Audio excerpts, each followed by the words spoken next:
Françaises, Français, de quoi s'inspire, en quoi consiste la Constitution qui, le 28 septembre, sera soumise à vos suffrages. Au nom de la France, je vous demande de répondre oui. La 5e République, mode d'emploi, Carlyle Gbéhi. Auditeurs, auditrices de Fréquence Protestante, bonjour. Heureux de vous retrouver pour ce nouveau numéro de la 5e République, mode d'emploi. J'ai l'honneur de recevoir Danielle Jourdain-Ménager. Bonjour. Bonjour. Vous êtes membre du Conseil économique, social et environnemental et vice-présidente de la Commission santé sociale. C'est ça. Merci beaucoup d'avoir cette notre invitation sur Fréquence Protestante. Et oui, vous l'aurez sûrement deviné, nous parlerons aujourd'hui du Conseil économique, social et environnemental, communément appelé CESE. Pouvez-vous nous présenter brièvement cette institution avant de rentrer dans le fond ? C'est une institution qui est la 3e chambre de la République après l'Assemblée nationale et le Sénat, avec 175 membres qui sont des membres désignés par les groupes auxquels ils appartiennent. Cette institution est une institution profondément démocratique qui travaille sur des sujets qui peuvent permettre d'évaluer les politiques publiques, de conseiller le gouvernement, mais qui a aussi une capacité d'autosaisine sur un certain nombre de thématiques auxquelles, mais on y reviendra, elle peut associer les citoyens. Donc c'est une institution originale qui occupe une place importante dans le paysage avec, encore une fois, l'Assemblée nationale et le Sénat. Merci beaucoup. Dans l'histoire constitutionnelle française, retrouvons-nous des traces d'une assemblée similaire? Si oui, comment a-t-elle évolué? Eh bien, nous avons l'ancêtre du CESE, créé en 1925 par Édouard Herriot, qui s'appelait le Conseil national économique, composé de 49 membres. Donc, c'était une petite institution qui avait comme vocation de conseiller le gouvernement. Et puis, elle a fait l'objet d'un décret-loi en 1936 qui a assis son autorité. Mais évidemment, sous Vichy, comme un certain nombre d'organismes du même type, elle a été renvoyée dans ses foyers et il n'y a plus eu de CESE. Mais la Constitution de la 4e République a recréé un Conseil économique et social qui, en 1947, présidé par Léon Jouot, a eu pour vocation de se prononcer sur des projets de loi. Donc, ancêtre de notre actuel CESE, 164 membres, mais encore une fois, des missions relativement réduites. Donc, les projets de loi, le conseil du gouvernement. 1958, 5e République, Constitution de la 5e République, le Conseil économique déménage du Palais Royal, s'installe dans le très beau Palais d'Iéna qui a été érigé par l'architecte Auguste Perret, et il y a 233 membres qui ont non seulement pour vocation cette fois-ci de conseiller le gouvernement, mais également qui peut s'autosaisir pour évaluer des politiques publiques. L'histoire n'est pas terminée. 1969, le général de Gaulle propose de fusionner le Sénat et le Conseil économique et social, ce qui aboutit au prélude de votre émission, c'est-à-dire le non au référendum. Merci beaucoup. Alors, j'aimerais ajouter que le terme environnemental, il n'apparaît pas dès 58, il faut attendre, je crois, 2008, c'est bien ça? Absolument, il faut attendre 2008. Vous vous souvenez peut-être que le président Chirac avait dit « la maison brûle et nous regardons ailleurs ». Ouais. Il était très sensible aux questions environnementales et il a décidé en 2008 d'ajouter à Conseil économique et social le terme environnemental et de faire entrer des groupes qui représentent les préoccupations environnementales. Très bien, merci beaucoup. Mais quelles sont les principales missions du CESE prévues dans vos tests ou par la Constitution? Le CESE a d'abord comme vocation d'éclairer les pouvoirs publics, le gouvernement, sur des sujets de sa compétence économiques, sociaux et environnementaux. Il a aussi pour objectif d'évaluer des politiques publiques. Et dans nos avis, nous faisons non seulement des diagnostics, mais nous avons aussi pour objet de faire des recommandations qui doivent permettre au gouvernement de modifier telle ou telle disposition ou d'anticiper sur des politiques publiques qui ne sont pas prises en compte ou sont insatisfaisantes. Et puis, le CESE, quand il s'auto-saisit, a aussi comme vocation de répondre aux attentes des citoyens. Donc ce ne sont plus les pouvoirs publics, ce sont les citoyens. Comment s'organise le CESE au niveau de... Vous avez dit que vous êtes la vice-présidente de la commission santé et sociale. Est-ce qu'on a des commissions ? Nous avons 7 commissions. Ouais. Ces commissions reflètent les préoccupations économiques, sociales, internationales, environnementales. Et puis 2 délégations, une délégation outre-mer et une délégation aux droits des femmes. Ces différentes instances ont pour vocation de travailler sur les sujets que je viens d'évoquer. Mais ils ne travaillent pas seuls.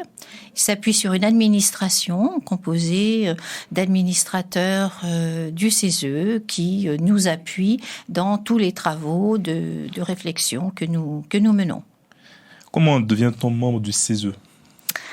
Alors désormais, parce que nous n'avons pas été jusqu'au bout de l'histoire du CESE, depuis 2021, une loi organique a modifié le CESE et il y a beaucoup moins de membres, 175, alors que nous en avions 233 auparavant. Et depuis 2021, nous avons un certain nombre de groupes qui représentent les différentes parties prenantes.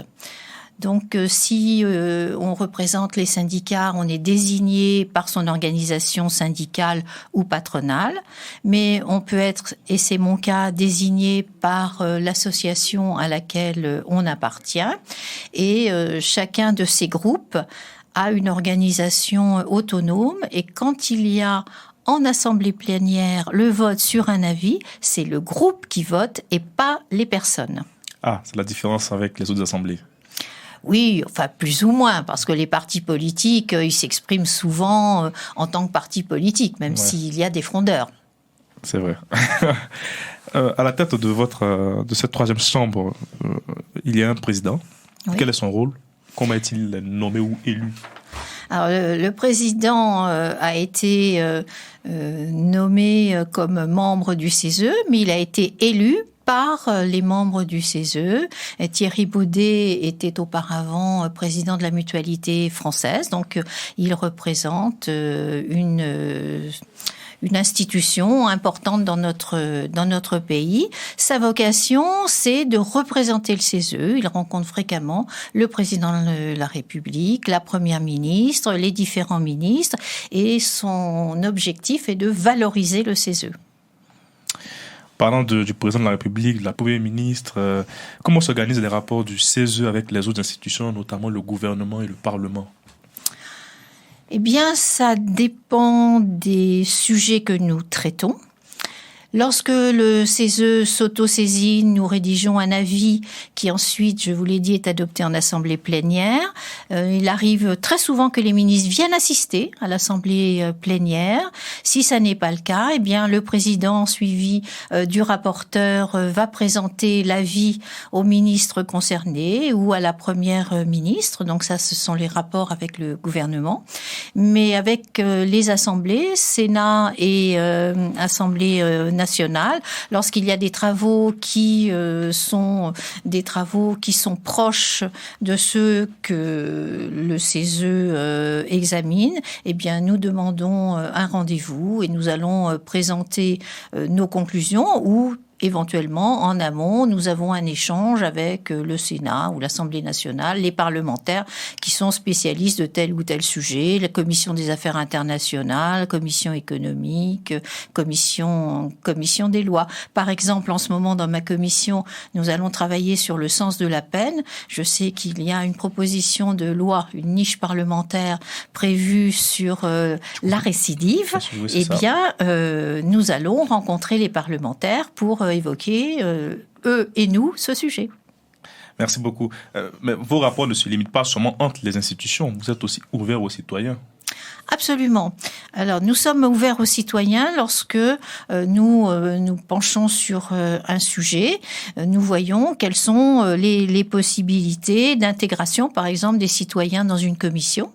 Et ça nous permet d'avoir leur avis. Nous travaillons avec eux et ils sont aussi bien écoutés que les autres, que mes collègues de la commission.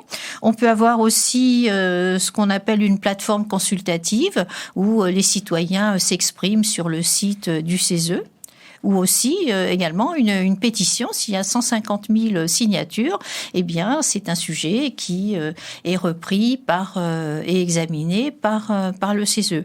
Et puis, très important, le président de la République ou la première ministre peuvent saisir le CESE d'une convention citoyenne. Vous avez sans doute entendu parler de la Convention citoyenne sur le climat. C'était sous la précédente mandature et en ce moment se déroule la Convention citoyenne sur la fin de vie qui associe 150 citoyens qui ont été tirés au sort, pour lesquels on a fait une acculturation du sujet, qui auditionne et c'est un élément de démocratie extrêmement important. Le CESE rend énormément d'avis, mais pas de décision juridique contraignante. C'est bien ça? C'est exactement ça. Exactement ça. Le Premier ministre, les ministres peuvent saisir le CESE. Le CESE va faire une évaluation d'une politique publique, va faire des recommandations. Ensuite, eh bien, le gouvernement suit ou ne suit pas la recommandation du CESE. Je le suis souvent parce que, en fait, le CESE travaille sur le consensus. Quand on veut voter un avis, il faut s'être mis d'accord en amont. Donc, c'est pas comme à l'Assemblée nationale. On n'a pas le même type de débat. Et ça nous permet aussi de faire passer des idées. C'est un lieu vraiment très privilégié parce que vous voyez un représentant d'un syndicat avec un représentant d'une association ou du patronat travailler sur le même sujet, échanger leurs arguments. Et c'est vraiment une leçon de démocratie. Le CESE n'existe pas seulement en France, vous me le disiez tout à l'heure hors antenne, il y a aussi une organisation internationale. Est-ce que vous pouvez revenir un peu brièvement dessus, en complément ? Oui, il existe un CESE européen qu'on appelle le Comité économique et social européen qui se prononce sur des sujets qui peuvent intéresser la Commission, le Conseil ou le Parlement. Donc, c'est l'Union européenne. Mais il y a aussi l'Association internationale des CESE qui représente 72 membres et qui a pour objet de se prononcer sur des sujets d'intérêt mondial. Donc c'est un lieu de rencontre international, extrêmement intéressant, parce que vous savez que tous les lieux où les États peuvent se parler, surtout en ce moment, sont des lieux privilégiés. Et vous, membre du Conseil économique, social et environnemental français, vous avez des relations avec d'autres conseillers aussi, au niveau international, au niveau européen ? Et au niveau régional, puisque nous avons des émanations régionales qu'on appelle les CESER qui nous permettent d'avoir l'avis des territoires. Et ça, c'est très important. Il ne faut pas croire que le CESE est comme ça, attaché à Paris dans ses très beaux locaux, sans aucune préoccupation territoriale. C'est important pour nous d'avoir les liens avec ces CESER, donc au niveau territorial, et puis ces relations européennes et internationales qui font que ces structures démocratiques, eh bien, ont pour vocation d'irriguer l'ensemble des paysages dans les territoires et au plan international. Quels sont les grands défis à venir du Conseil économique, social et environnemental, selon vous ? Eh bien, selon moi, il y a deux défis. Le premier défi, c'est de mieux faire connaître le CESE. C'est de faire en sorte que tous ces travaux qui sont extrêmement intéressants soient non seulement connus de ceux qui les commanditent, soient non seulement connus des parlementaires, mais soient également connus des citoyens. Alors évidemment, la Convention pour le climat ou la Convention citoyenne pour la fin de vie ont fait l'objet d'une large médiatisation et sont un peu plus connus de nos concitoyens. En revanche, il y a des quantités d'avis qui seraient très très utiles, auxquels on pourrait faire référence, mais je crois qu'on a encore beaucoup de travail pour les faire connaître de nos concitoyens, et même la structure en tant que telle du CESE. À part certaines personnes qui s'y intéressent de près, comme vous et votre radio, qui sait vraiment aujourd'hui à quoi sert le CESE. Donc ça, c'est, à mon avis, le premier challenge. Le deuxième challenge, c'est de réussir l'association des citoyens. Parce que nous sommes quand même les seuls aujourd'hui à avoir ces plateformes, à avoir cette association des citoyens à nos travaux, leur montrer comment nous travaillons, leur faire entendre les avis d'experts, leur montrer que tout n'est pas si simple, qu'on peut travailler dans le consensus et pas dans l'empoignade, dans ce qu'on appelle parfois le spasme de démocratie. Mais nous, c'est la démocratie du temps long, et ça me semble être le deuxième enjeu extrêmement important pour nos concitoyens. La démocratie du temps long. On constate aujourd'hui une certaine augmentation de l'abstention dans notre pays.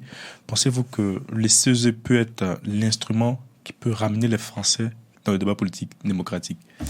J'aimerais bien. D'ailleurs, nous avons fait un travail avec les citoyens, avec les jeunes, sur la démocratie, l'engagement, notamment l'engagement des jeunes. Je vous engage à lire cet avis, et où on propose aussi un certain nombre d'éléments pour renforcer la participation, notamment des jeunes, et aussi le droit de vote à 16 ans, par exemple. Et ça fait partie, me semble-t-il, des gros enjeux des années à venir. Une dernière question un peu plus personnelle. Quel sentiment vous anime à chaque fois que vous siégez en séance plénière au sein du Palais Iéna?